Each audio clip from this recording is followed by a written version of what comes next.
Čusidi, vítejte u dnešního videa. Dneska vám ukážeme náš velký projekt a to bude přestavování našeho stadionu. Čau lidi!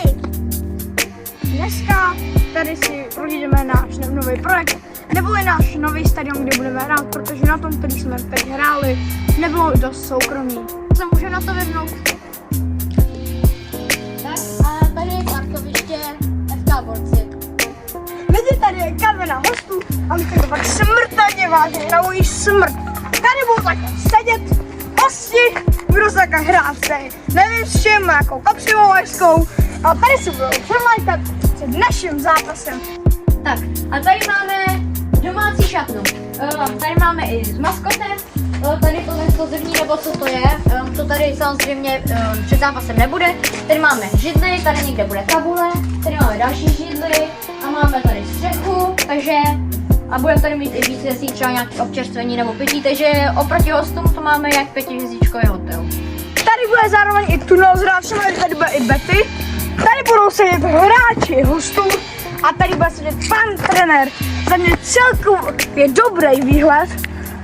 Tady vidíte první roh a dál, už to řekne jenom Ondra.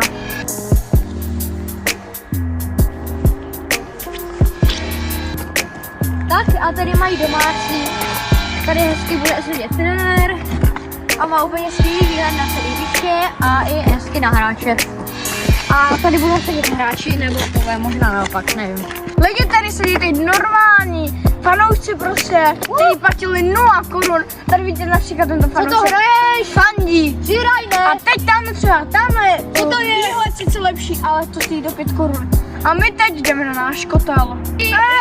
právě kotel. A tady budou lidi, kteří budou prostě koukat na zápas FK Borci. A teď jsme tady na VIPčku, i nejlepší, tady bude jídlo, pití. A takhle teď vám řeknu 3 důvody, jak se sem dostat. Chcete něco pít, pane? Jak se prosím, jenom už kávu s bublinkami. Takže vidíte, občerstvení bude a teď vám řeknu 3 důvody. První perlamentka, druhá za 50 korun, že si tady koupíte hned na hřišti. A za třetí, to tady bude prostě první, taky má VIPčko. Tady bude papání, jídlo, bude tady číšník. A tady bude druhé, jako bude to taky VIP, ale bude to o trošku horší. Bude tady méně jídla a méně pití, ale je to lepší jenom kvůli dobrému výhledu. Pane, co tady děláte? Tady není VIPčko. Nové.